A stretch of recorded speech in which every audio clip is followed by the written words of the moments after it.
ಅನುದಾನಿತ ಶಾಲಾ ಕಾಲೇಜು ನೌಕರರ ವಿಭಾಗ ಮಟ್ಟದ ಸಭೆ.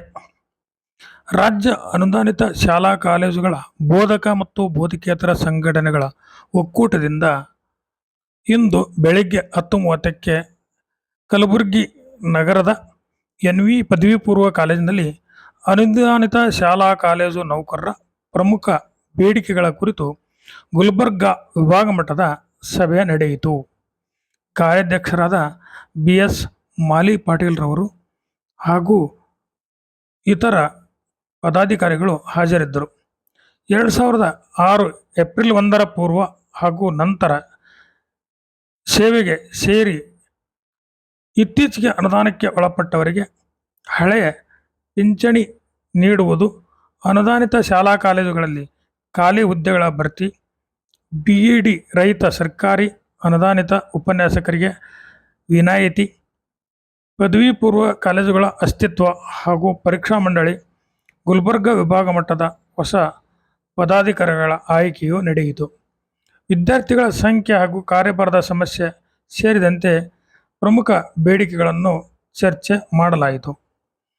ಒಕ್ಕೂಟದ ಪ್ರಧಾನ ಕಾರ್ಯದರ್ಶಿ SK ಗುರವ, BC ರೇವಣ್ಣ ಮೊದಲಾದವರು ಈ ಒಂದು ಕಾರ್ಯಕ್ರಮದಲ್ಲಿ ಭಾಗವಹಿಸಿದ್ದರು. ಸಂಸ್ಥೆಗಳು, ನಮ್ಮ ಸಿಬ್ಬಂದಿ ವರ್ಗದವರು ಉಳಿಬೇಕಾದ್ರೆ ಅಂಬೇಡ್ಕರ್ ಅವರು ಹೇಳಿದಂತೆ ಶಿಕ್ಷಣ, ಸಂಘಟನೆ, ಇವು ಮೂರುಗಳನ್ನು ನಾವು ಕಳೆದುಕೊಳ್ತಾ ಇದ್ದೇವೆ. ಹಾಗಾಗಿ ವೈಯಕ್ತಿಕವಾಗಿರ್ತಕ್ಕಂಥ ಸಮಸ್ಯೆಗಳು ಏನೇ ಇದ್ರೂ ಸಹಿತ ಶಿಕ್ಷಕ ಸಾಮೂಹಿಕವಾಗಿರ್ತಕ್ಕಂಥವುಗಳಿಗೆ ನೀವು ಸ್ಪಂದಿಸಬೇಕು. ನಾವು ಇವತ್ತು ಕನಕಸಪ್ಪನವ್ರು ಹೇಳಿದ್ರು, ಗುಲ್ಬರ್ಗಾ ವಿಭಾಗದಲ್ಲಿ 7 ಜಿಲ್ಲೆಗಳ ಪದಾಧಿಕಾರಿಗಳನ್ನ ಹೊಸದಾಗಿ ಮಾಡುವುದಕ್ಕೋ ಇದ್ದವರನ್ನ ಮುಂದುವರಿಸುವುದಕ್ಕೋ ಈ ವೇದಿಕೆಯ ಮುಖಾಂತರ ಮಾಲಿ ಪಾಟೀಲ್ರಿಗೆ ಹೇಳ್ತಾ ಇದ್ದೇನೆ, ಸಂಪೂರ್ಣ ಅಧಿಕಾರವನ್ನು ಅವ್ರಿಗೆ ಕೊಟ್ಟಿದ್ದೇವೆ. ಬಹಳ ಹೋರಾಟಗಾರರಿದ್ದಾರೆ, ಸಮರ್ಥ ವ್ಯಕ್ತಿ ಇದ್ದಾರೆ. ಅವರ ಶಕ್ತಿಯನ್ನು ನೀವೆಲ್ಲ ಈ ವಿಭಾಗದಲ್ಲಿ ಉಪಯೋಗ ಮಾಡಿಕೊಂಡ್ರಿ. ಆ ಪದಾಧಿಕಾರಿಗಳನ್ನ ಮುಂದಿನ ದಿನಗಳಲ್ಲಿ ರಿನ್ಯೂವಲ್ ಏನು ಮಾಡಿಸ್ತಾ ಇದ್ದೇವೆ, ಜನವರಿ ನಂತರದಲ್ಲಿ ಅದು ಹೊಸ ಫಾರ್ಮೇಶನ್ ಆಗ್ತದೆ. ಆಗ ಒಂದೇ ತಿಂಗಳ ಒಳಗಾಗಿ ನಾವು ರಾಜ್ಯ ಮಟ್ಟದ ಸಭೆ ಕರೀತೇವೆ. ಶಿಕ್ಷಕರ ಹಳೆ ಎಷ್ಟು ನಿಮಗೆ ವಿಚಿತ್ರ ಅನ್ಸ್ಕೊಂಡ್ರಿ, ನಾವಂತೂ ಬಿಜೆಪಿ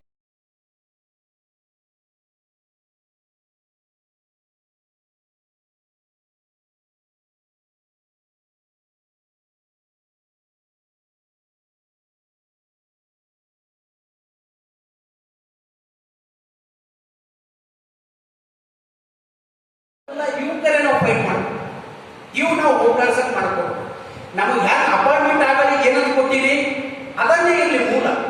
ಈಗ ನಮ್ಗೆ ಅಪಾಯಿಂಟ್ಮೆಂಟ್ ಆಗಲಿ ಒಂದು ಕಾನೂನು ಇತ್ತು, ಈಗೊಂದು ಕಾನೂನು ನಮ್ಗೆ. ನೀವು ಯಾವುದೇ ಕಾನೂನು ಹೊಸದು ಮಾಡ್ತಿದ್ರೆ ಆ ಡೇಟ್ನಿಂದ ಅವ್ರಿಗೆ ಅಪ್ಲೈ ಮಾಡಿ.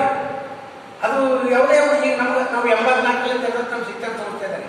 ನಮ್ಮಲ್ಲಿ 19 ಜನ ಸಿಬ್ಬಂದಿ ಇದ್ದವು. ಈಗ ಸರ್ ಮಾತಾಡೋದು ನಮ್ಮ ಕಲೀಗ್ ಸರ್ ಸಾಗರ್ ಸರ್, ಇವತ್ತು 2 ಜನ ಕೊಟ್ಟಿರು, ಇಬ್ಬರೇ.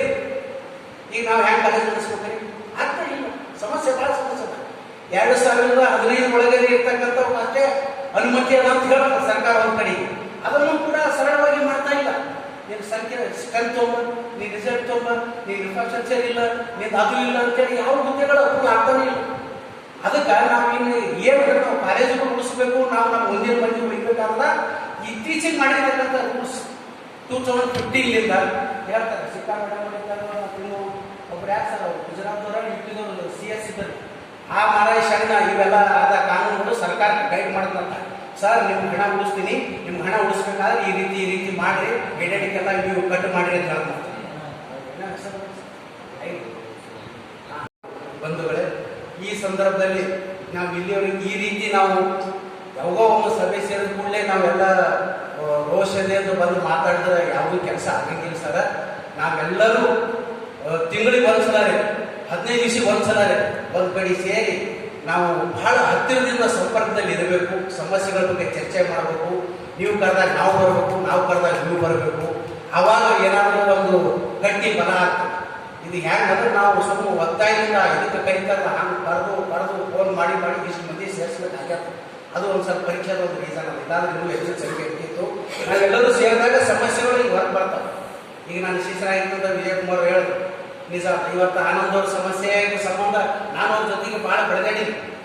ಮೆಲ್ಸಿಯವರಿಗೆ ಹೇಳ್ದ, ಎನ್ವಿ ಸಂಸ್ಥಾ ಪ್ರೆಸಿಡೆಂಟ್ ಭೇಟಿ ಮಾಡ್ದ, ಅಲ್ಲಿ ಬೇಕಾದಷ್ಟು ಮಾಡಿವಿ. ಆದ್ರೆ ಇವತ್ತು ಕೇಳಿ ಏನು ಅನಿಸ್ತಪ್ಪ ಅಂತಂದ್ರೆ ಅಪ್ರೂವಲ್ ಆಗಿ ಇವತ್ತು ಸಂಬಳ ಆಗಲ್ಲಪ್ಪ ಅಂತಂದ್ರೆ ಅವ್ರ ಜಾಗಕ್ಕೆ ನಾಲ್ಕು ಅವ್ರಿಗಿಂತ 10 ಪಟ್ಟು ಅನಿಶ್ಚಿತ ಬರ್ತದೆ ಸರ್.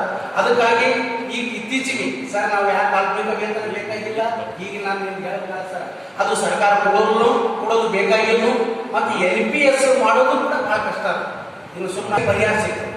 ಅದಕ್ಕಾಗಿ ಇತ್ತೀಚೆಗೆ ನನ್ನ ಒಂದು ಈ ಅನುದಾನಿತ ಒಕ್ಕೂಟದಲ್ಲಿ ಬರೋಕ್ಕಿಂತ ಮುಂಚೆ ನಾನು ಕರ್ನಾಟಕ ರಾಜ್ಯ ಪದವಿ ಪೂರ್ವ ಕಾಲೇಜು ಉತ್ಪನ್ನ ಸಂಘದಲ್ಲಿ ರಾಜ್ಯ ಕಾರ್ಯದರ್ಶಿ ಆಗಿದ್ದೆ. ಅದಕ್ಕೆ ಹಿಂದೆ ನಾನು ಗುಲ್ಬರ್ಗ ಜಿಲ್ಲೆ ಏನಪ್ಪ, ನಾನು ಅನುದಾನಿತ ಕಾಲೇಜು ಸಮಸ್ಯೆಗಳ ಸಂಬಂಧ ನನ್ನ ಒಂದು ಯಾರು ಒತ್ತಾಯ ಇರಲ್ಲ, ನನ್ನ ಮನೆಯ ಸಮಯ ತೆಗೆದು, ನನ್ನ ಹೆಂಡತಿ ಮಕ್ಕಳಿಗೆ ಕೊಡಬೇಕಾದ ಸಮಯ ತೆಗೆದು, ನನ್ನ ಡ್ಯೂಟಿ ನಾನು ಕರೆಕ್ಟ್ ಮಾಡಿಕೊಂಡು ನಾನು ಸ್ವ ಇಚ್ಛೆಯಿಂದ ಈ ಒಂದು ಸಂಘಟನೆಯಲ್ಲಿ ತೊಡಗಿಕೊಂಡಿದ್ದೇನೆ. ಆದ್ರೆ ಕೆಲವೊಬ್ರು ಹ್ಯಾಂಗ ಮಾತಾಡ್ತಾರಂದ್ರ, ಏನ್ರಿ ಇದ್ಯಾಕೆ ಮಾಡಿಲ್ಲ, ಅದ್ಯಾಕೆ ಮಾಡಿಲ್ಲ, ಹಂಗಲ್ಲ ಸರ್, ನಾವು ಇದ್ಯಾಕೆ ಮಾಡಿ ಅವ್ರು ಸಮಸ್ಯೆ ಬಂದಾಗ ಫೋನ್ ಮಾಡ್ತಾರ, ಸಮಸ್ಯೆ ಬಂದಾಗ ಕೇಳ್ತಾರ. ದಯಮಾಡಿ ನಾವು ನೀವು ಕೂಡಿ ಒಗ್ಗಟ್ಟಾಗಿರ್ಬೇಕು, ಯಾವಾಗ ಒಂದು ಕರೆಗೆ ಹೋಗ್ಬಿಡ್ಬೇಕು, ಸ್ಪಂದನೆ ಇರಬೇಕು. ಸ್ಪಂದನೆ ಇಲ್ಲ. ಮೊನ್ನೆ ಫೋನ್ ಮಾಡಿದ್ರೆ ನಾನು ಅವ್ರದ್ದು ರಿಟೈರ್ಮೆಂಟ್ 4 ತಿಂಗಳಂತ, ಅವ್ರು ಚಿತ್ರದುರ್ಗಕ್ಕೆ ಹೆಗ್ಗಾಡಿದ್ದೀನಿ, ನೀನು ಬೇರೆ ಇಲ್ಲಿ ತನಕ ಏನು ಮಾತಾಡಿದ್ದಾರೆ, ಇಲ್ಲಿ ತನಕ ಎದಕ್ಕೆ ಬಂದಿದ್ದೇನೆ, ಸಂಘದ ಜೊತೆಗೆ ಎದಕ್ಕೆ ಇದ್ದೇನೆ ಅಂತ ಜಾಡಿಸ್ಬಿಟ್ಟ ಸುಮ್ಕೂತು. ಅದಕ್ಕೆ ಸರ ನಾವು ಸಮಸ್ಯೆ ಇರಲಿ ಇರದೇ ಇರಲಿ, ಯಾವಾಗ ನಾವು ಒಬ್ರಿಗೊಬ್ರು ಸಹಕಾರದಿಂದ ಇರೋದು ಒಂದು ನಾವು ಸಂಘಟನೆ ಮೂಲಕ ತಿಂಗಳಿಗೆ ಒಂದ್ಸಲ ಸಭೆ ಸೇರೋಣ. ನೀವು ಯಾರು ಏನೇ ನಮ್ಮ ಕಲಬುರಗಿಯಲ್ಲಿ ನಾವು 10-20 ಜನ ಸೇರೋಣ. ನಮ್ಮ ಮಲ್ಲಿಕಾರ್ಜುನ ಸರ್ ಅದೇ ಹೇಳ್ತಾ ಇದ್ದೀನಿ, ಅವರು ನಾವು 1 ವರ್ಷ 2 ವರ್ಷ ಆಯಿತು ದಿನ ಡಿಸ್ಕಸ್ ಪಾಪ್ ಮಾಡ್ತಿರ್ತಾರ, ಕಾಳಜಿ ವಹಿಸ್ತಾರ, ಹಂಗೆ ಕೆಲವೊಬ್ರು ಎಲ್ಲಾರ ಅದನ್ನು ನಾವು ಮಂತ್ಲಿ ಒಂದ್ಸಲ ಅದರಲ್ಲಿ ಏನಾಗ್ತದೆ, ನಮ್ಮೆಲ್ಲರಲ್ಲಿ ಪರಸ್ಪರ ಒಬ್ಬರು ಆತ್ಮೀಯತೆ ಬೆಳೀತದ. ನಾ ಕರೆದಾಗ ನೀವು ಬರ್ತೀನಿ, ನೀವು ಕರೆದಾಗ ನಾ ಬರ್ತೀನಿ. ಈ ಆತ್ಮೀಯತೆ ಬೆಳೀಲ್ಲ ಅಂದ್ರೆ ಏನಾಗ್ತದೆ ಅಂದ್ರೆ, ನಾನು ನಿಮ್ಗೆ ಕರೆದ ಸರ್ ಒಂದು ಹಳೆ ಲಗ್ನದ, ನಾವು ಒಬ್ಬರಿಗೆ ಕರೆದ ಸರ್ ನಮ್ಮ ಅವ್ರ ಹಾಸ್ಪಿಟಲ್